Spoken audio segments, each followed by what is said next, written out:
O podcast que você ouve agora é uma produção da Central 3.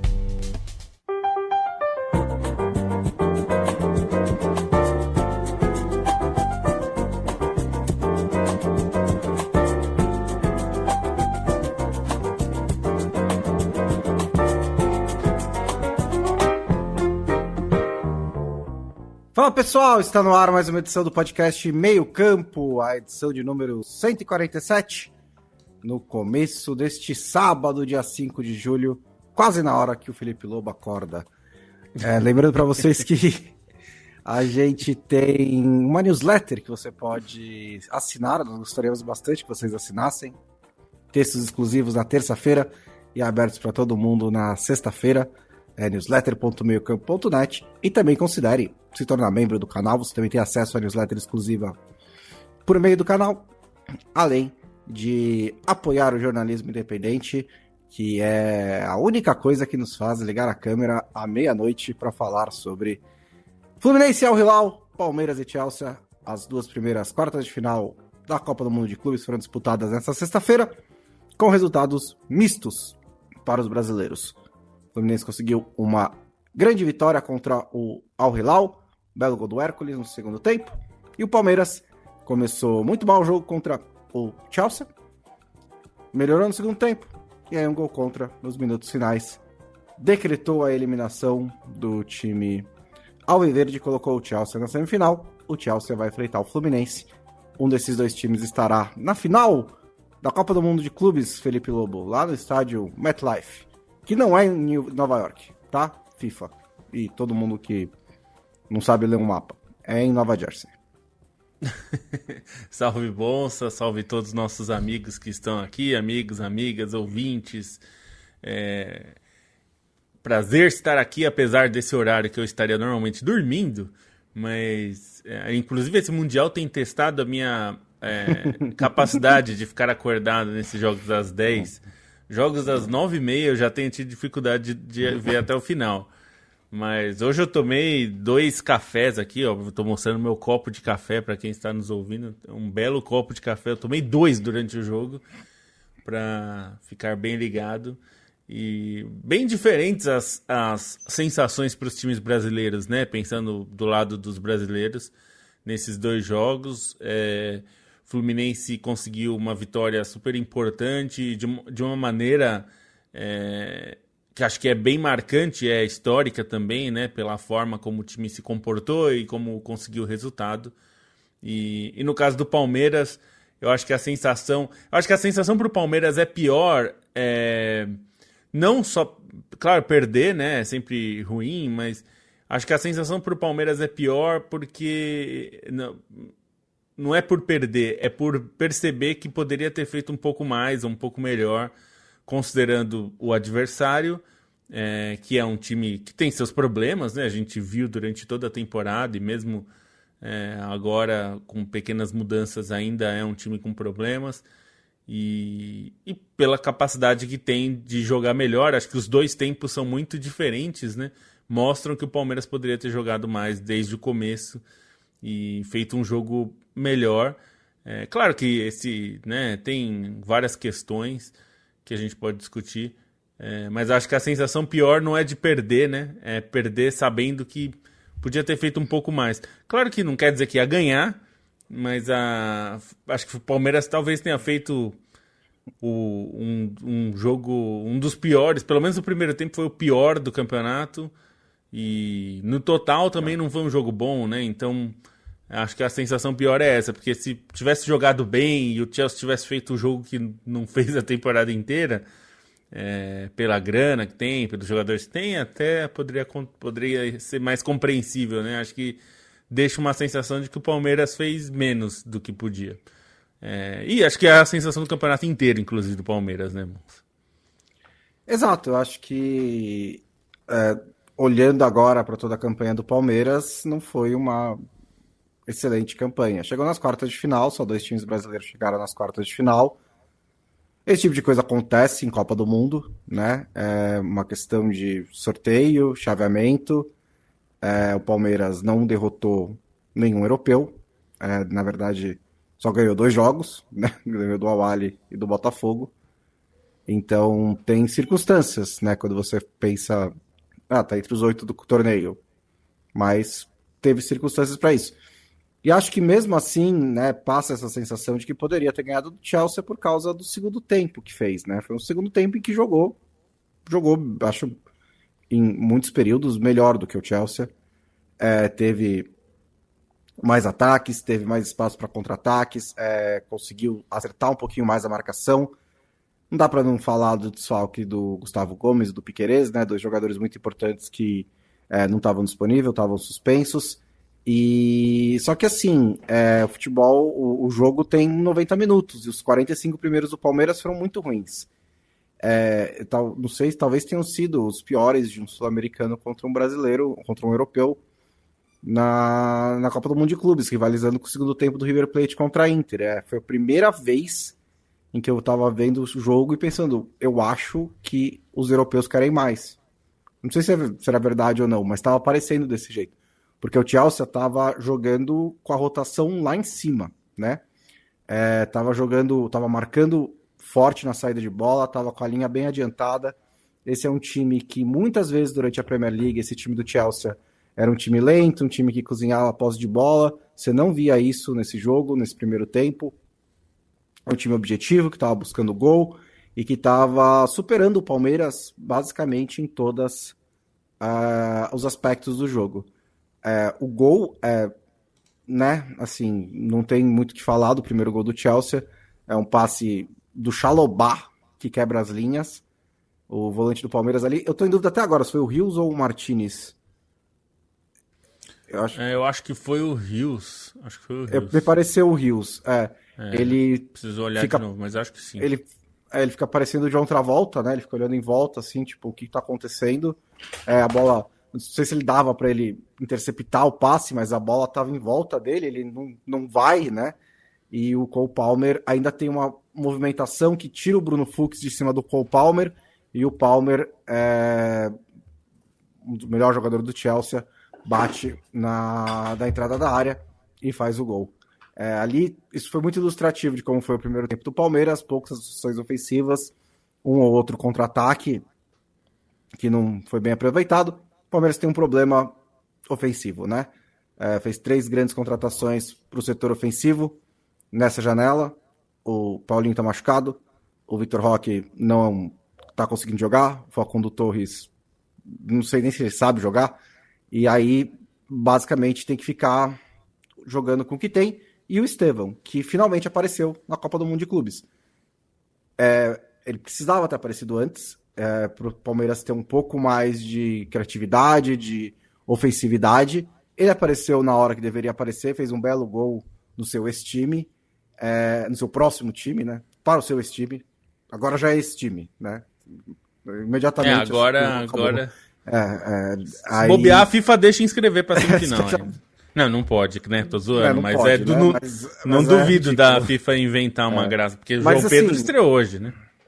Mas ele pode economizar uma passagem de avião, né? Ele pode pegar, já vai com o Chelsea. já volta. Leva mala, já se trocou no vestiário do Chelsea, né? Ele se troca no vestiário, mas enfim, aí ele aparece no segundo tempo. E aí o Palmeiras tem mais oportunidades. O Palmeiras, assim, voltou do intervalo, acho que ele tomou uma bronquinha do Abel, porque voltou do intervalo no mesmo nível de intensidade do Chelsea, e aí deu jogo. E aí vai fazer o quê, né? Assim, nos minutos finais, uma bola desviada, um cruzamento. Não acho que foi falha de ninguém, na real, né? Foi uma dessas coisas que acontecem. Um pouco de azar, né? Azar, né? A bola desvia e mata o Everton.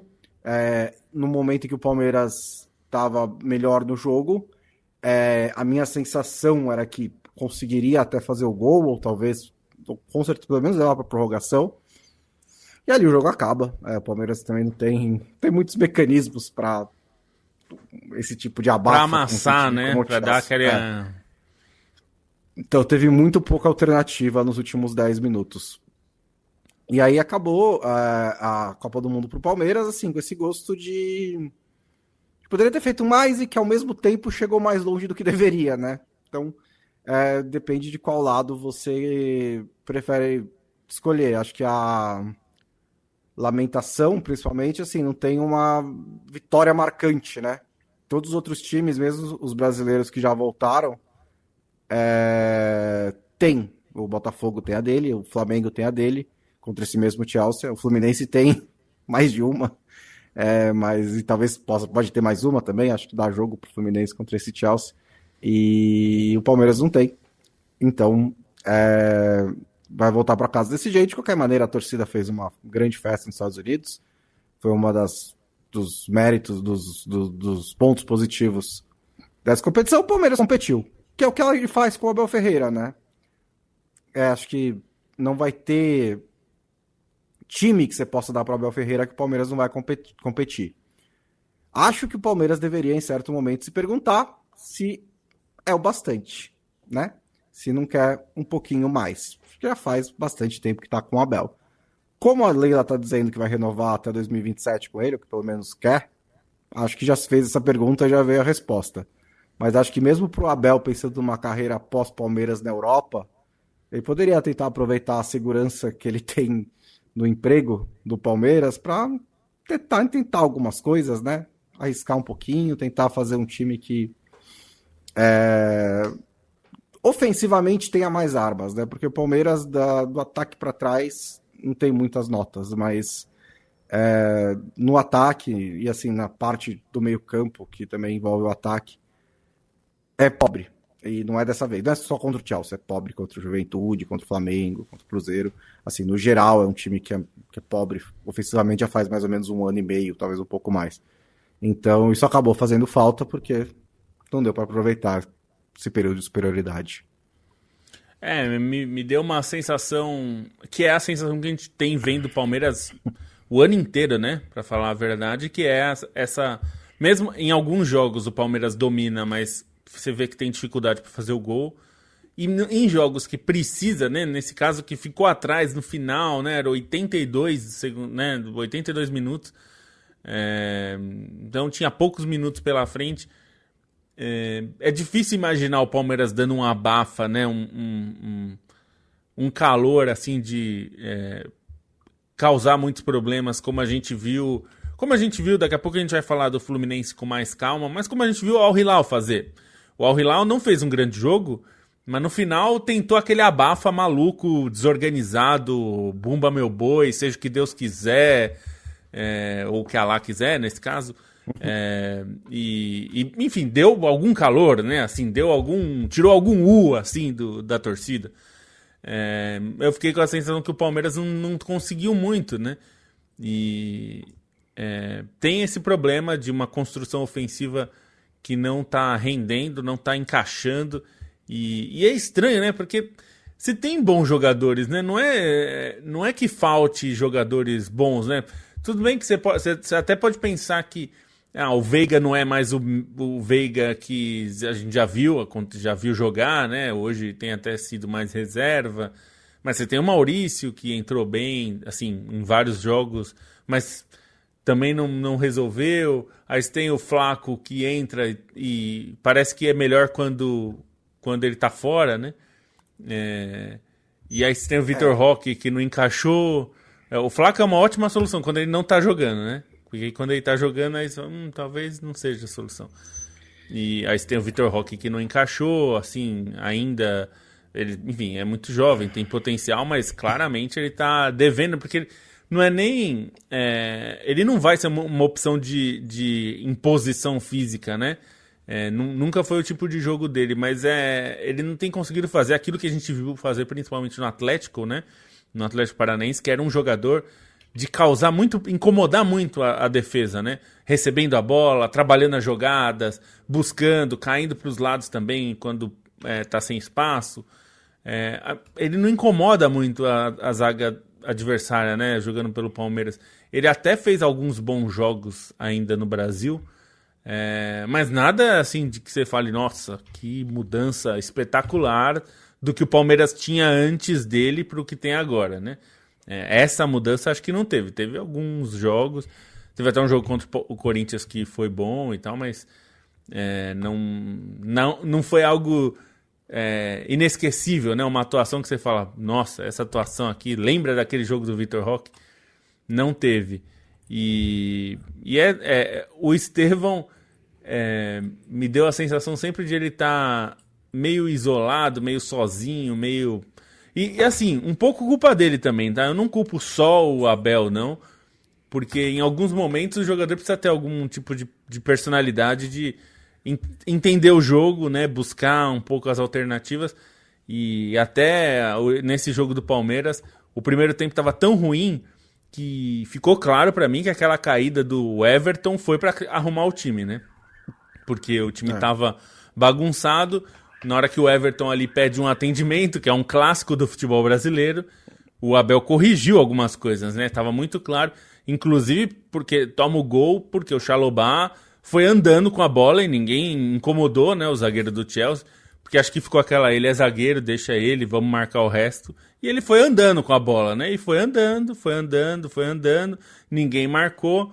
E aí quando tocou pro Palmer, o Palmer teve um movimento rápido de desmarcação ali, né? Que pegou o entrelinhas. Mas um vacilo, né?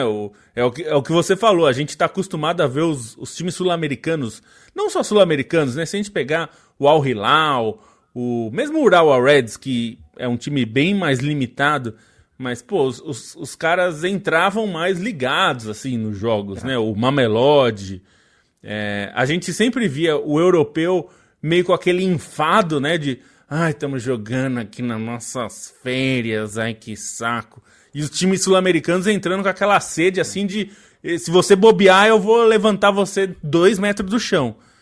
E é incrível você ver o Palmeiras sendo o time que parece estar enfadado e o Chelsea com Dilep, que é um jogador que a gente ainda não sabe o que vai dar, mas parecendo um jogador sul-americano, né? Provocando, dando cotovelada. Pois muito pior. Eu ouvi isso várias vezes hoje. Já dá pra saber, já dá pra ter certeza. É uma certeza, né? Os dois têm 20 anos, tipo, mas tudo bem. Não, mas eu fiquei impressionado de ver assim, pô, é um cara, é um inglês. Porque se fosse o João Pedro, com aquela postura que ele teve, né, de combate, né? A gente viu isso no Liverpool de 2019, né? Você viu o Firmino muito ligado ali no Mundial, porque ele sabe o que significa, né? O Mundial e tudo. Até depois ele deu entrevista contando, né? Que eles... ele e o Alisson falaram pro vestiário, isso aqui é Copa do Mundo no Brasil, então não pode entrar devagar. Eu acho que o Chelsea tá sendo, inclusive, uma boa propaganda pros europeus nesse Mundial, porque ele tá muito interessado, né? A comemoração na prorrogação. O Maresca, né? O Maresca comemorou loucamente, né? E nesse jogo tratou assim, como trata qualquer jogo, né? Não tem nada nenhum lá. Acho que os europeus, talvez na fase de grupos, tenham dado uma administrada. No mata-mata eles estão jogando, né? Como tem que jogar. O City estava desesperado contra o Al Hilal. Nossa. Estava de final e não conseguiu ganhar, acontece. Guardiola foi reclamar com o árbitro depois do jogo. Reclamar com o árbitro, então. E o Chelsea, assim, acho que do lado do Chelsea... É engraçado, né? Porque como o Chelsea contratou um monte de jovem, a gente trata como se fosse meio que um time de estagiários, né? Aí ganha a Conference League, uma boa experiência para esses jovens do Chelsea. E a mesma coisa no Mundial de Clubes, né? Também uma ótima experiência para eles. Também, assim, o Chelsea não... A chave também não foi a mais difícil, também da mesma maneira, assim. O grupo perdeu do Flamengo, caiu com o Benfica, que se for enfrentar outro europeu dos que estavam classificados às oitavas, não é o mais difícil. E também pegou o brasileiro, que está jogando menos futebol nesse Mundial de Clubes. Então também do lado do Chelsea tem essas ponderações, mas está fazendo uma campanha muito, muito digna. Acho que me lembrou que o Nkunku está no Chelsea, isso era algo que eu precisava saber. Eu não sei se por muito tempo, né? Não sei se por muito tempo. Acho que tá dando tempo de jogo pro Delap, né? Agora contratou o João Pedro. O João Pedro entrou bem, estreou bem, né? Acho que ele fez boas jogadas no segundo tempo.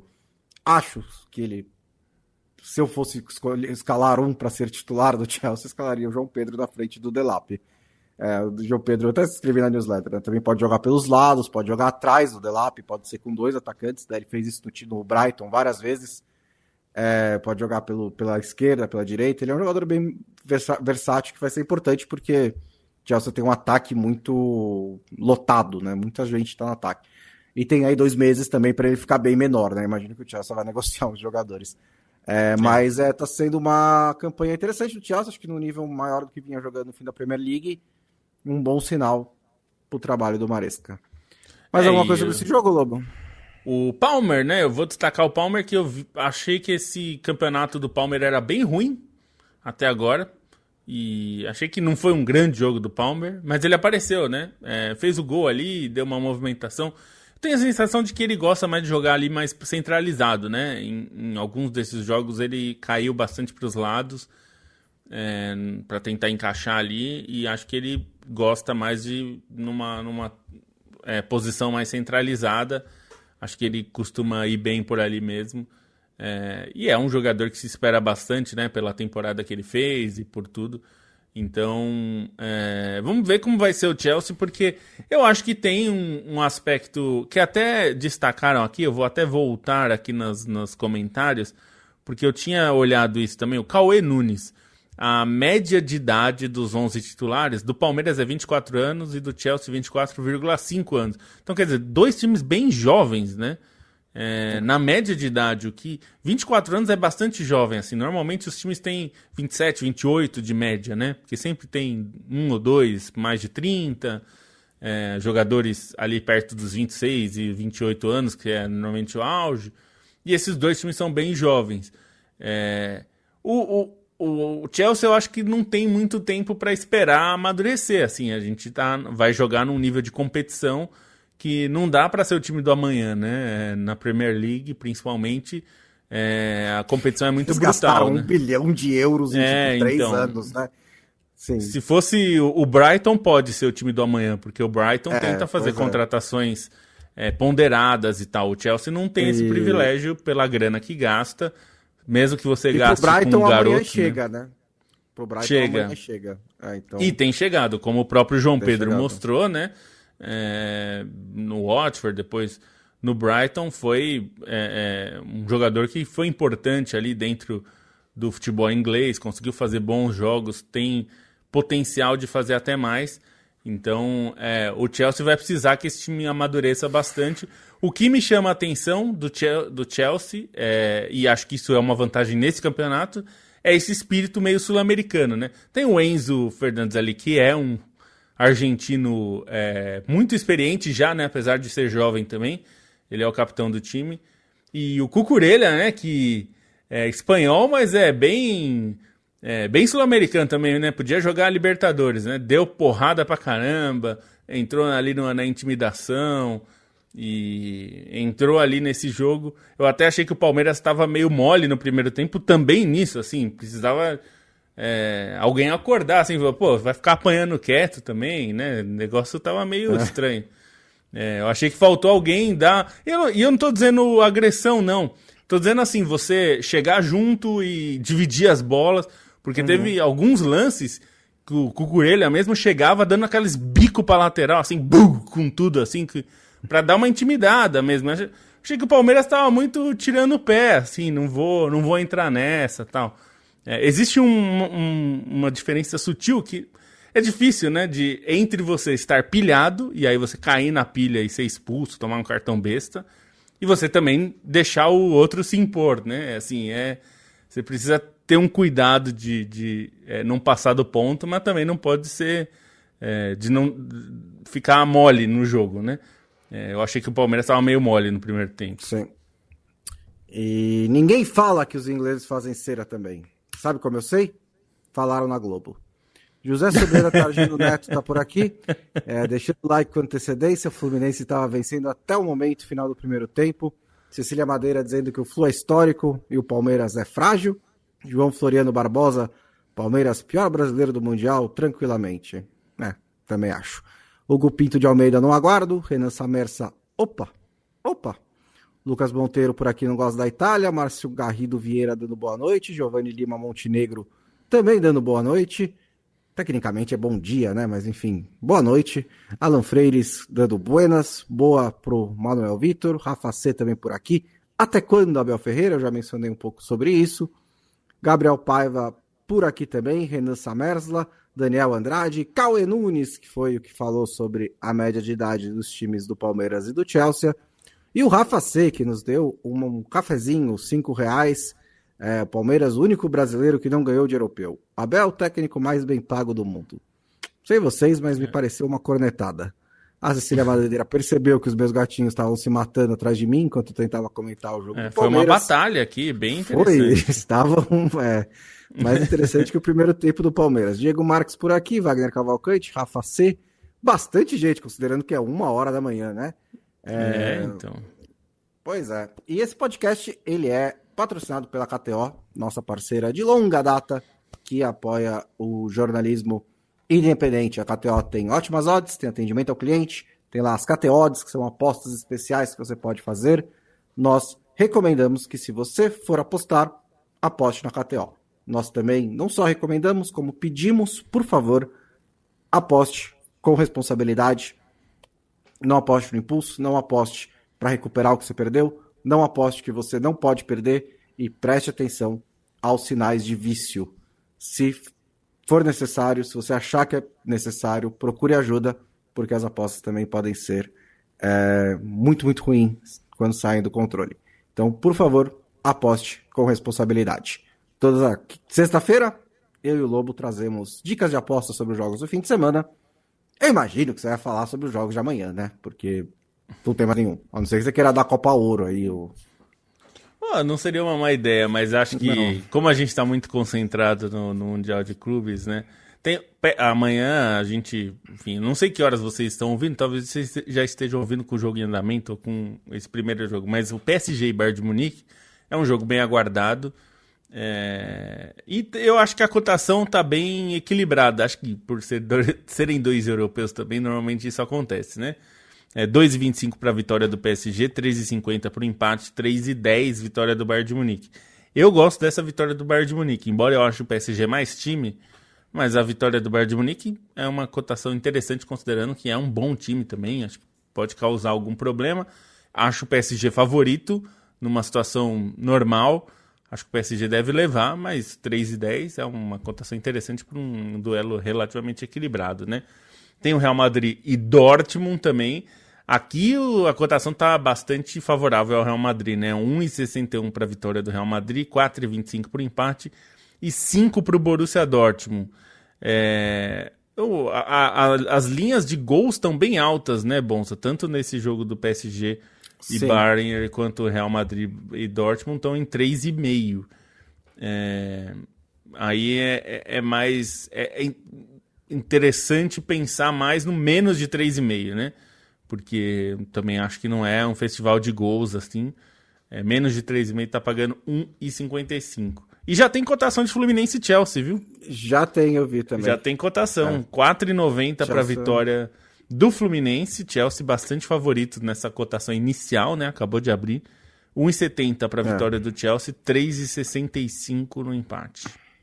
Abertura em 1,70, ainda mais para jogo de mata-mata, né? Porque ainda considera a possibilidade de prorrogação e pênaltis. Então, realmente está dando bem mais moral pro Chelsea do que pro Fluminense.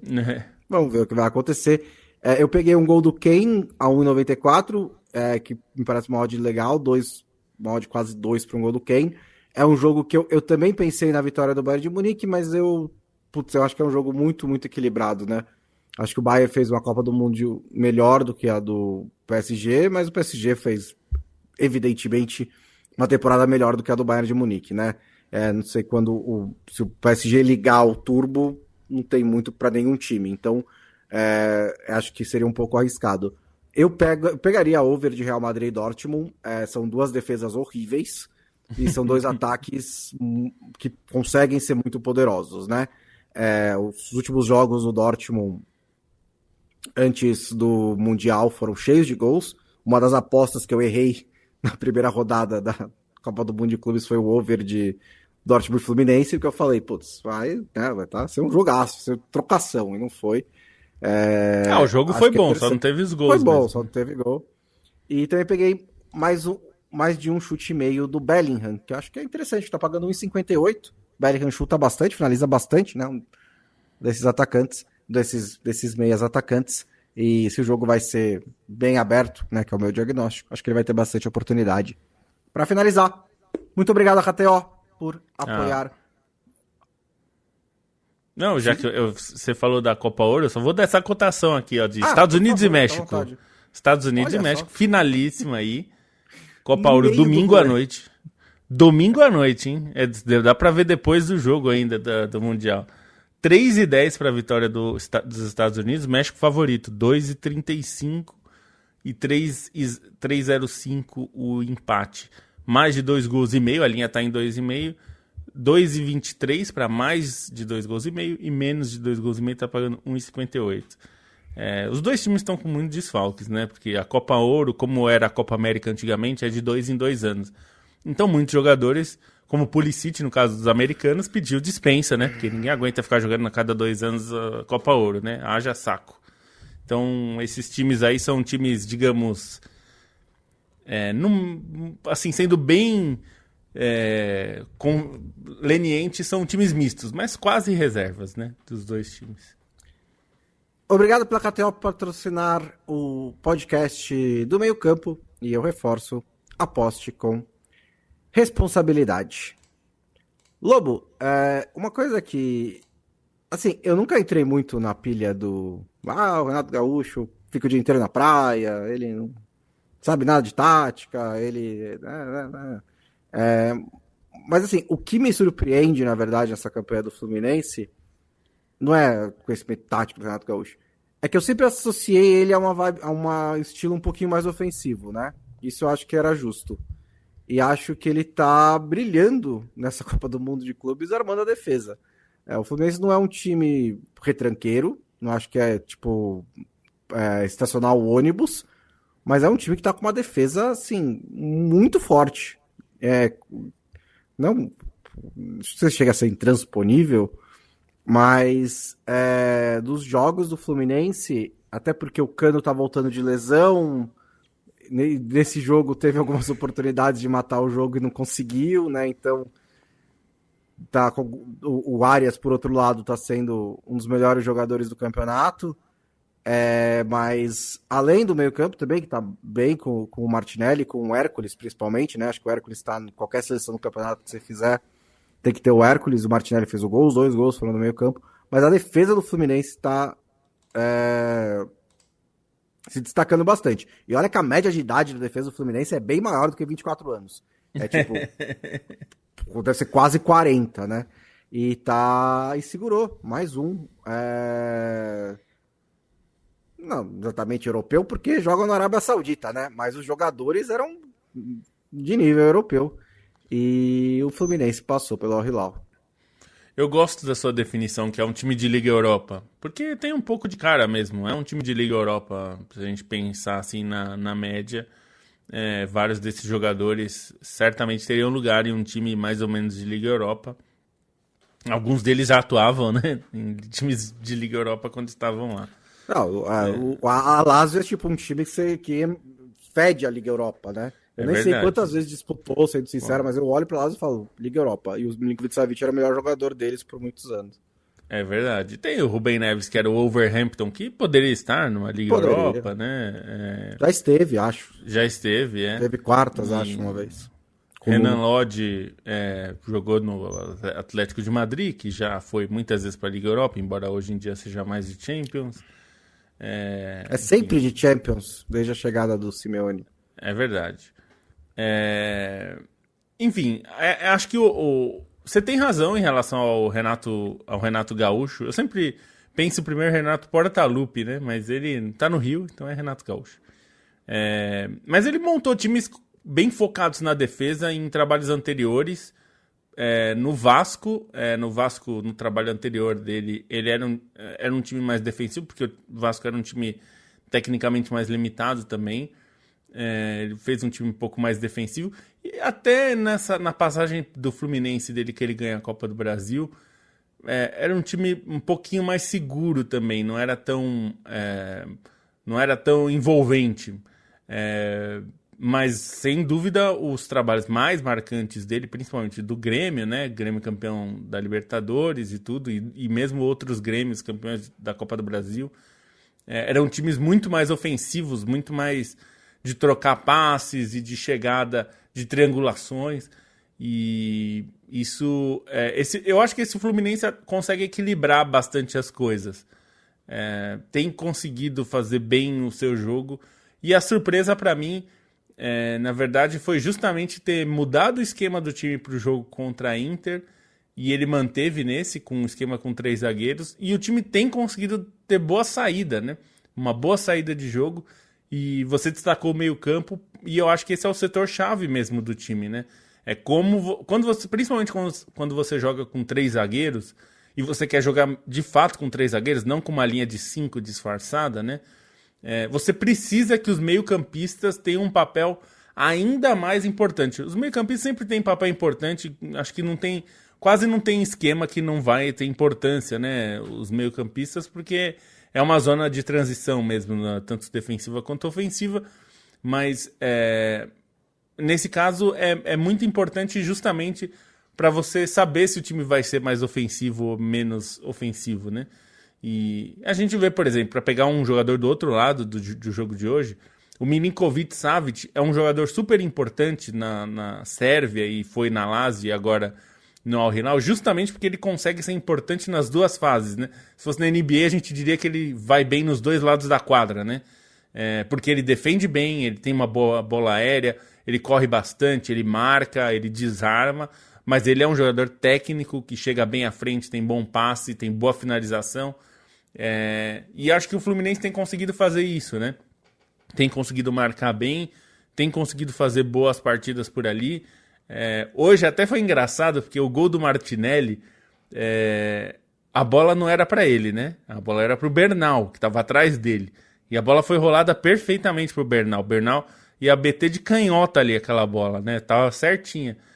E na hora que o Martinelli intercepta a bola, o Bernal reclama, não sei se ele falou alguma coisa que não dá para saber, mas ele levanta os braços assim, muito xingando, né, reclamando e tal. E aí o Martinelli faz um baita golaço, né, meteu uma bola no ângulo.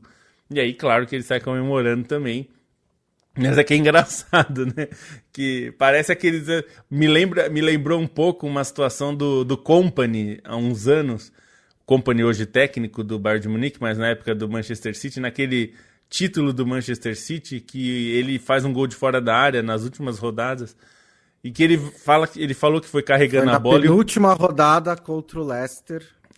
que ele vai carregando a bola e ele fala que os companheiros ficaram, não chuta, e ele chuta e faz o gol, né? Um baita golaço também. Acho que ele nunca tinha feito gol fora da área. Você sabe como eu sei disso tudo de cabeça, Lobo? Por quê? Porque eu tava torcendo, torço pro Liverpool, eu precisava de um tropeço do City ali, né? Pois ele tava chegando ao fim. E a última chance era esse jogo contra o Leicester. Não era, porque depois teve o Aston Villa. E teve o jogo do Coutinho. Aí o City virou e acabou ganhando aquele título. Mas eu lembro muito bem desse gol do Kompany. Pois então eu fiquei com uma sensação... Claro que não é a mesma coisa, que o Martinelli é um jogador que sabe bater de fora da área, mas ele bateu com o pé que não é o preferencial, né? Ele bateu com o pé esquerdo, ele é destro. E acertou no ângulo. Então... realmente é mais improvável, né? O Bernal tava vindo na perna certinho ali para ele bater. Mas não foi um acaso, né?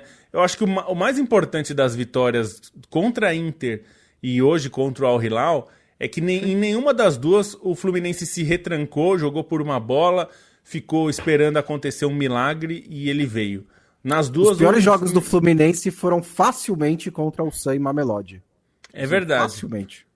É verdade, jogou muito bem nesses dois jogos contra a Inter e Al Hilal, sendo melhor, assim, acho que acabou o jogo, ninguém, até eu vi as entrevistas, tudo bem que eu vi as entrevistas dos jogadores brasileiros logo depois, e eles reconhecendo o Fluminense tendo sido melhor em campo, né, e acho que isso é importante, porque o time soube se defender, você destacou bem essa defesa.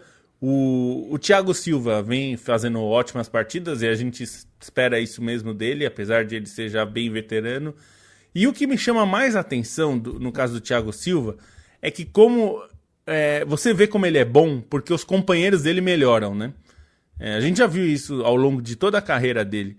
mas a gente está vendo o Inácio, que está fazendo uma Copa do Mundo espetacular, né? Jogando ao lado do Thiago Silva. E com isso eu não estou querendo dizer que o Inácio não é bom. Estou dizendo que, assim, quando você tem um zagueiro da estirpe do Thiago Silva e que ainda consegue liderar a defesa, ele ajuda muito os companheiros a jogarem melhor, né? Eu acho que o Marquinhos, por exemplo, sente muita falta dele no PSG às vezes. E na seleção também, porque eu acho que ele realmente é um jogador importante para ajudar o time a orientar e mesmo tecnicamente, né? Ele é um jogador muito importante. Então acho que é uma Copa do Mundo para deixar claro que ele é um jogador extra classe mesmo, né? A nota que eu daria pro Fluminense e pro Renato Gaúcho, provavelmente deve ter percebido isso, é que tanto do jogo contra a Inter quanto do Al Hilal, os últimos minutos foram de apuros, né? Os últimos 15, 20 minutos foram e não de precisavam ser, né? Abafa do adversário. Então, eu diria que não. A não ser que seja uma questão física, porque o Fluminense, falando média de idade, 30,5, né? Mas é um pouco aquela história do frango, né? Eu como 2 frangos, você come nenhum frango, cada um de nós come um frango. Porque você tem o Fábio, o Thiago Silva, o Samuel Xavier e o Germancano com, 35 mais. O resto do time tem menos de 30. Então também não é que é um time inteiro envelhecido, é que você tem 4 jogadores muito veteranos e os outros normal. Então, não sei se é questão física, mas o Fluminense passou apuros no fim do jogo contra a Inter, passou apuros no jogo contra o Al Hilal, e seria bom não passar apuros no fim de todos os jogos, porque acho que uma hora a bola vai acabar entrando e aí é outra história, né? Então, é um alerta que eu falo, o único porém dessa campanha brilhante do Fluminense até agora, o único time não europeu na semifinal da Copa do Mundo de Clubes, e que acho que teve a vitória mais fora da curva, né? Acho que não dá pra falar, assim, pode falar várias coisas de tamanho, blá blá blá. Aliás, aproveitando que é 1h da manhã e ninguém tá ouvindo, a gente tem um campeonato brasileiro para decidir qual time brasileiro é melhor.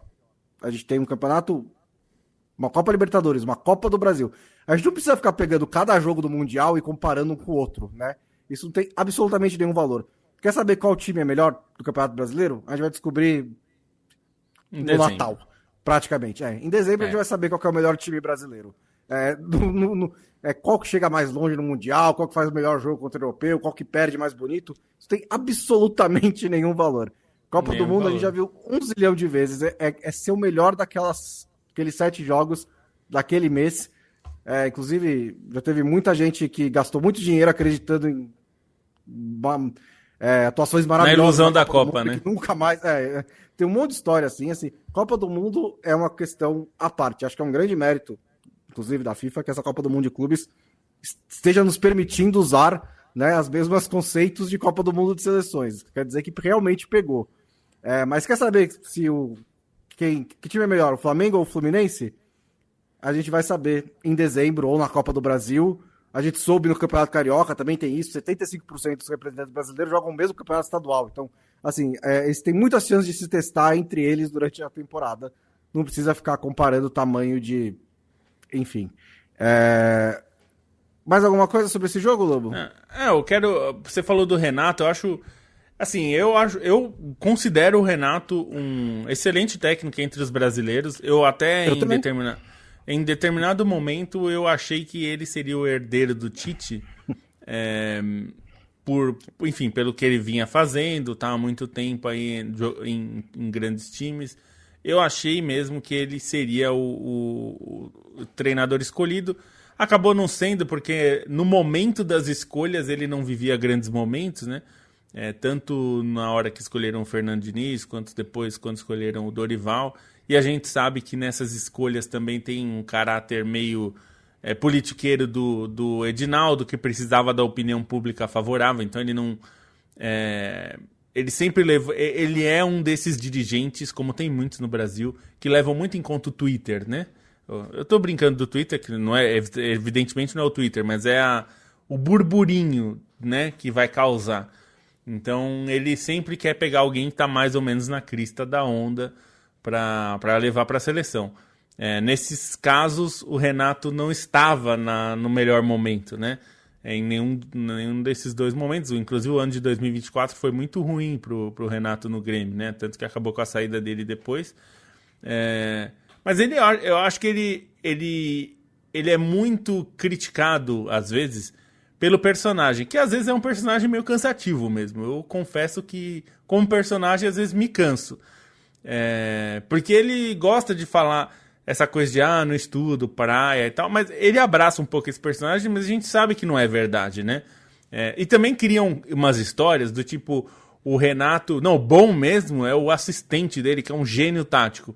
E assim, sinceramente, não se sobrevive tanto tempo com um assistente brilhante. A gente vê isso, o Guardiola teve vários assistentes que eram, né, incríveis e tal.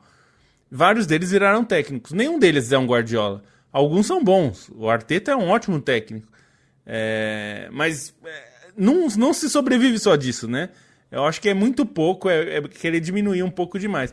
Eu entendo que ele é um pouco insuportável em alguns pontos, em relação à postura, mas é um personagem. Ele é um personagem dos anos 90, que continua sendo o personagem dos anos 90 nos anos 2020. Então isso cria uma certa, um certo conflito geracional aí, eu acho. Mas ele é um bom técnico, sim, e ele estuda, se prepara. Ele não é um cara que não tá nem aí e o meu time vai jogar de qualquer jeito. Tá claro que ele estudou a Inter e tá claro que ele estudou o Al Hilal, como tá claro que ele estuda os adversários, sim, e muda o time em função disso.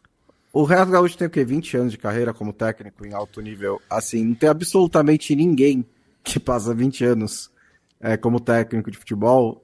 Inclusive, assim, pode até ser que existe um técnico que lá em 2005 descobriu uma fórmula que funciona e teve uns 5, 6 anos de sucesso. E aí o futebol mudou e como ele não entende nada mesmo, ele não soube se adaptar.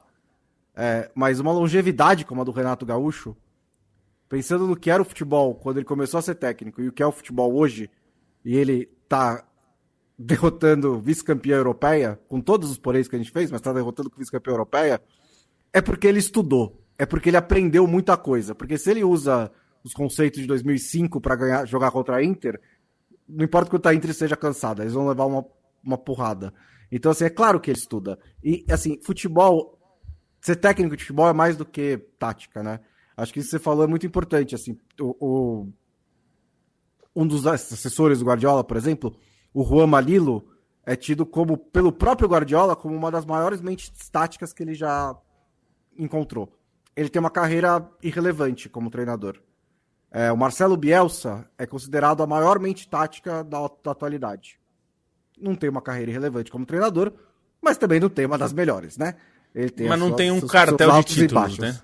Não tem um cartel de títulos ou de grandes trabalhos. Tem muito mais coisa que envolve ser treinador de futebol. O Renato Gaúcho pode ser que ele tenha um especialista em tática, pode ser que ele recicle o especialista em tática dele. Tanto faz, não é um problema. Ele é o mentor dos trabalhos que ele faz. Ele saber ouvir o especialista... A gente nem sabe se ele tem, tá? Mas assim, ele saber ouvir o especialista em tática, tirar o melhor e aplicar, é o trabalho dele. E se ele tá fazendo isso, ele tá fazendo muito bem. E ainda tem todas as outras questões. Tem o carisma dele, tem a motivação, tem o jeito de dar confiança pros jogadores. Tudo isso é importante também, muitas vezes tanto quanto a tática. E o Guardiola roubou nosso assessor, nosso auxiliar técnico também. Fiquei um pouquinho bravo falando nisso. Ele roubou o auxiliar técnico? Roubou do Klopp, o Pepe Linders. Olha, que beleza, hein? Eu acho que tem... Até vou usar um exemplo aqui de um outro esporte... Quer dizer, uma outra competição, porque tem gente que não gosta de chamar de esporte, que é a Fórmula 1. É muito comum os chefes de equipe terem perfis... Normalmente varia entre 3 tipos. Um ex-piloto, um engenheiro, né, de carreira ali, que trabalha há muito tempo ali, ou um executivo. Isso também tem. Às vezes une duas coisas, né? Tipo, o Toto Wolff foi um piloto irrelevante e depois virou um executivo da Mercedes, enfim. O Christian Horner que é da Red Bull, foi um piloto também medíocre, mas virou chefe de equipe importante, e a gente tem ex-pilotos que viram chefe de equipe. Cada um deles vai ter a sua seu know-how ali. Então, o chefe da Haas hoje é um engenheiro. É um cara que traz, obviamente, um olhar para a engenharia muito maior do que gestão de pilotos, por exemplo. Ele certamente tem na Haas gente para cuidar da gestão de pilotos. Ele não é, provavelmente, a melhor pessoa para fazer isso. Assim como o Horner e o Toto Wolff, que são caras que estiveram no cockpit, certamente tem uma gestão de pilotos muito mais próxima. Eles estiveram ali, eles conseguem entender melhor os pilotos e precisam de ajuda na parte da engenharia. Eles não são especialistas, não são engenheiros, né? Enfim, tem vários desses perfis diferentes e acho que o bom gestor, o bom executivo ali, o bom chefe de equipe é o que ouve esses caras, né? E mesmo os caras que são ex-pilotos, às vezes foram pilotos num contexto muito diferente. E o Renato, eu acho que é um caso desse. Ele foi jogador numa época que é um outro futebol, né? E acho que ele tem muita consciência disso. Ele sabe que...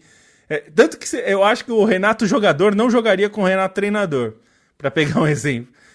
Eu acho que ele sabe que o Renato jogador, que ele foi, não cabe no futebol de 2025. Ele cobraria muito mais do Renato, mas porque eram outros tempos, né? Então é natural até, né? Às vezes as pessoas acham, como é que ele é tão duro com alguns jogadores e tal, porque ele sabe que hoje não dá mais, né? E ele se prepara. Eu acho que a forma como ele lidou com o jogo hoje, por exemplo, quando ele viu que o Al Hilal entrou com a mesma formação que entrou contra o Manchester City, primeiro, foi um grande sinal de respeito do Al Hilal, né? De mostrar que estava precavido contra o Manchester City e se precaveu mais ou menos. Foi exatamente o mesmo, inclusive, né? Contra o Fluminense, quer dizer, tomaram precauções defensivas porque acharam que o Fluminense poderia ser perigoso. E ele mostrou ali que soube explorar os problemas do Al Hilal também, né? Porque aí o Rubem Neves ficou muito afundado na defesa, ele fez os volantes deles avançarem, né? Você falou dos dois gols, o Martinelli faz o gol, mas o Hércules, que entra no segundo tempo no lugar do Martinelli, faz o gol aproveitando isso. O volante dele está afundado como zagueiro, então a gente vai dominar esse setor. E foi um problema para o Al Hilal, né? Então é isso, eu acho que não podemos subestimar o técnico Renato por causa do personagem Renato. E eu acho que isso acontece com vários técnicos. O Abel não é só o ranzinza, né? Ele é um treinador, assim, às vezes também ele vira um personagem de si mesmo. Isso é normal para as pessoas públicas, assim, alguns ganham antipatia ou simpatia pelas atitudes que tem. E também não dá para diminuir os profissionais que eles são pelos personagens que eles exercem, né? Então, eu acho que o Renato teve altos e baixos, o trabalho dele no Flamengo foi super questionado, né? Mas mesmo questionado, ele chegou numa final da Libertadores e que perdeu por um detalhe ali, né? Poucos técnicos acertam todas, né? Claro. São raríssimos. E no geral, e pro nível do futebol brasileiro, ele é ótimo, né? Acho que nos últimos 15 anos, na década passada, ele está sem dúvida entre os melhores treinadores do futebol brasileiro. Nesse momento, entre treinadores não estrangeiros, ele está entre os melhores também do futebol brasileiro. Que vai ter sempre essa... Ele realmente não teve bons trabalhos dentro do Fluminense. Isso também é uma coisa de Copa do Mundo, né? Assim, também se você não apontaria para o Fluminense antes da Copa começar... Nem para o Chelsea, né? Sinceramente. Nem para o Chelsea. Que o Chelsea foi mais uma questão de chaveamento também, né? Acho que o Fluminense está para falar menos de chaveamento. Eu acho que foi o mais difícil. A gente falou tudo sobre a Inter já, depois o Al Hilal elimina o City. Acho que o City ainda seria um adversário mais difícil para o Fluminense. Problema do City, né? Problema do City, mas acho que ainda seria um adversário mais difícil. O Fluminense não tem nada a ver com isso. Mas eu não apontaria antes do começo do campeonato. O Fluminense vai ser o que vai chegar mais longe. E chegou. Então, encaixou, encontrou a maneira de jogar essa Copa do Mundo com todas as condições que ela impõe. Nos Estados Unidos, no calor, as viagens e tudo mais. O Fluminense foi que soube melhor lidar com isso, foi que soube melhor lidar com os adversários. E foi o brasileiro que chegou mais longe. Inclusive essa coisa que você falou do Brasil, do Fluminense não é o melhor, enfim, não é necessariamente o melhor brasileiro por ser o brasileiro mais longevo na competição, vale mesmo do Chelsea, né? O Chelsea não é nem o quarto melhor inglês, né? Imagina o quarto melhor do mundo. Enfim, acho que até... Mas faz parte, ele tá na competição. Assim, oficialmente, ele é o quarto melhor inglês. Foi o quarto, foi exatamente o quarto, inclusive, né? Mas assim, enfim, extrapolando então, ele não é o quarto melhor da Europa, né? E vai ser um dos melhores europeus. Então, acho que tem... mas é isso, assim como Marrocos não é a quarta melhor seleção do mundo, enfim. Mas acontece, chega ali, vai chegando longe, essas coisas acontecem. Competições assim prevêem que você tem que ter alguma dose de sorte, mas aí você ganha de quem aparece no seu caminho. Não dá pra você falar, putz, assim como aconteceu, inclusive tem a ver com o Renato. Eu lembro que em 2017 falaram, mas também o Grêmio pegou um monte de baba no caminho. Bom, quem mandou os outros caírem, né? Se pegou o Lanús... Você não vai se recusar a ser campeão. Você não pode falar, não, peraí, pessoal, vou me retirar do campeonato porque eu me recuso a ser campeão contra o Lanús. Ou o São Paulo, quando ganhou, enfim, pegou a Universidade Católica na final. Quem que chegou na final foi a Universidade Católica, vai fazer o quê? Não acho que isso é uma bobeira, né? Você vai pegando quem aparece. E acho que isso também é uma coisa legal das Copas, né? É uma das coisas que permitem que a gente veja tudo isso. Agora, pra gente caminhar pro fim, né, Bonsa? É uma coisa até que eu... Tá cedo ainda. Tá cedo, né? Tem a madrugada toda. Pra você tá cedo ainda. Realmente. Não, uma coisa que até a gente, enfim, pretendo falar disso na newsletter mais adiante, mas a FIFA queria uma mini Champions League para chamar de sua, porque é um torneio super lucrativo, e no fim talvez ela tenha achado algo bem melhor, né? Que é algo que envolve mais os outros continentes. Eu acho que todo mundo se envolveu muito mais. Eu vi, por exemplo, eu estava lendo hoje um texto no site da MLS. Os sites americanos, assim, eles não são tão institucionais, tá, das ligas. Eu falo do site da MLS. Existe uma redação no site da MLS, como tem no site da NHL, da NFL, enfim. Eles não são releases, tá? Então, tem muita análise, tem colunas e tal. Por isso que eu estou citando isso. E eles estavam avaliando a participação dos times da MLS no torneio e colocando coisas que foram boas, coisas que foram ruins, e eles colocaram, fica muito claro que o nível ainda está distante, melhorou em relação ao que já foi, mas ainda está muito distante, o que precisa melhorar. Teve pontos positivos, mostraram ser times mais sólidos em alguns momentos, enfim. Mas eu achei interessante por isso, justamente porque a gente não tinha esse parâmetro, né? É difícil você ter um parâmetro pelo Mundial antigo. Então os próprios americanos estão vendo, a gente teve 3 times lá, deu para sentir um pouco como é o confronto. A gente viu o próprio Al Hilal tá vendo aí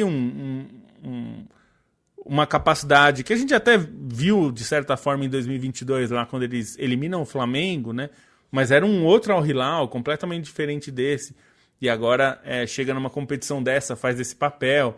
E acho que vários outros, né? Mesmo o Al Ahly do Egito, que caiu no grupo do Palmeiras, eu fiquei super decepcionado, porque eu achei que o time tinha muito mais potencial do que mostrou, e daria para ter mais jogo, enquanto o Mamelodi Sundowns eu não esperava tanto, e mostrou também coisas boas. Então acho que a FIFA no fim encontrou algo muito melhor do que uma mini Champions League. Essa competição está mostrando para ela que pode ter um campeonato que a UEFA jamais vai poder ter, que é justamente ter vários times importantes fazendo campanhas boas, mostrando que o futebol vai além da Europa, e que a Europa, no topo da pirâmide europeia, realmente os times são muito melhores. Mas quando na hora que chega o Dortmund, que não está nos 4, 5 melhores times, a coisa já complica um pouco. Talvez, né, depende da situação. E o próprio Manchester City, que é um desses que são os melhores, cai para o Al Hilal. Então, eu acho que para a FIFA, apesar de todas as questões, eu acho que ela encontrou algo que se esperava que tivesse ali 6 europeus nas quartas, acho que era mais ou menos a expectativa. Eu tinha essa expectativa de ter eu achava que ia mais ser 6 ou 7. Foi 5. ia ter assim 1 ou 2 invadindo por causa do chaveamento. Assim também, né, Lobo? Teve 2 ou 3, assim, né? Que também foi Sim. uma super... Mas eu acho que acho deu que uma mais sensação, do que isso, a né? questão foi a competitividade dos jogos. Foi como os times de outros continentes conseguiram competir, mesmo às vezes perdendo. Eu concordo muito com esse diagnóstico. Eu acho que quando você sai do top 10 da Europa, ali do 10 para 20, que é onde muitos dos times que estão disputando o Mundial de Clubes estão, do top 10, tem algumas ausências muito grandes, né? Como Napoli, Liverpool, Arsenal, Barcelona. Mas quando você sai desse top 10, dá jogo, realmente dá jogo. Acho que ainda assim, ainda há uma diferença técnica, às vezes tática, mas é superável. Não é o que a gente imaginava que era, né? É superável. Se você faz um bom jogo, você consegue ganhar. Se você não faz, que nem o Palmeiras não fez hoje, você perde, né? Mas se você conseguir fazer um bom jogo, não precisa ser um jogo histórico, o maior jogo da vida né? Acho que o Fluminense não fez nenhum desses, né? Daquele jogo que é o jogo heróico, épico, que o Fábio tá fazendo boas defesas, fazendo uma boa Copa do Mundo, mas não teve uma atuação de Cássio até agora, não teve uma atuação de Rogério Ceni, não teve aquele bombardeio que o Fluminense teve que sobreviver. Foi normal, boas partidas. Você consegue superar esse 10 a 20. Superou a Inter, mas a gente já falou o suficiente da Inter. Mas aí da Elite, realmente, assim, as experiências que a gente teve não foram super positivas, né? Só que também tem uma coisa, assim, que é difícil. Eu já tenho 35 anos, você tem um pouco mais. Eu não sei se a gente vai saber exatamente como é que vai ser essa competição, porque acontece a cada 4 anos, a gente vai precisar de umas 5 ou 6 para, assim, realmente ter uma amostragem para dizer, não, beleza, o normal é 5 europeus, ou talvez as próximas 4 edições cheguem 7 europeus, e aí a gente fala, putz, fora da curva foi a primeira. Talvez ao contrário, assim, a gente só vai saber com o tempo, e é a cada 4 anos. Imagina o desespero de quem viu a primeira Copa do Mundo em 1930 e falou, putz, mas quando é que eu vou saber? Só no México eu vou saber como é que funciona essa... Então a gente vai ter que esperar um pouco, ter um pouquinho de paciência, mas eu acho que de qualquer maneira está sendo uma competição maravilhosa. Eu não esperava me divertir, estar tão engajado assim com esse Mundial. Eu também não. Eu achei que eu ia cobrir, eu ia assistir, mas que não ia ser realmente quase uma Copa do Mundo, assim, do nada, né? Então, fico muito feliz e eu espero que seja sempre assim. Ou melhor, eu espero que não chegue na edição que vem e aí os europeus agora sabem como é que é e eles, tipo, passam por cima. Eu espero que não seja isso que vai acontecer. Eu acredito que não vai ser isso. Mas a gente vamos ver como é que essa competição vai se desenvolver. De qualquer maneira, um grande acerto da FIFA. Inclusive, eu coloquei na newsletter, para quem leu, Qatar se candidatou e já tem a conversa, né, Bonsa? Porque a Arábia Saudita quer receber também lá antes da Copa em 2033. E quer receber essa competição. E tanto o Qatar, que seria 2029, quanto a Arábia Saudita, o Qatar é um candidato, tá? Ninguém sabe onde vai ser ainda, a FIFA não falou, a Espanha também quer, o Brasil também quer. Mas que falou do Qatar e aí falaram, bom, se for no Qatar tem que ser no fim do ano. E aí a gente vai entrar de novo nessa conversa. A gente ficou, sei lá, 10 anos. Não porque acho que foi escolhido em 2010, no final de 2010, o Qatar. E aí ficou essa coisa de, mas vai ser no verão do deserto? Aí evidentemente não dava para ser no verão do deserto, enfim. Se for no Qatar e na Arábia Saudita, a Copa não vai ser no meio do ano, né? A gente já meio que sabe que vai ser no fim do ano. Eles não anunciaram, mas é meio óbvio que vai ter que ser. E se for no Qatar o Mundial de Clubes, vai inverter tudo de novo, né?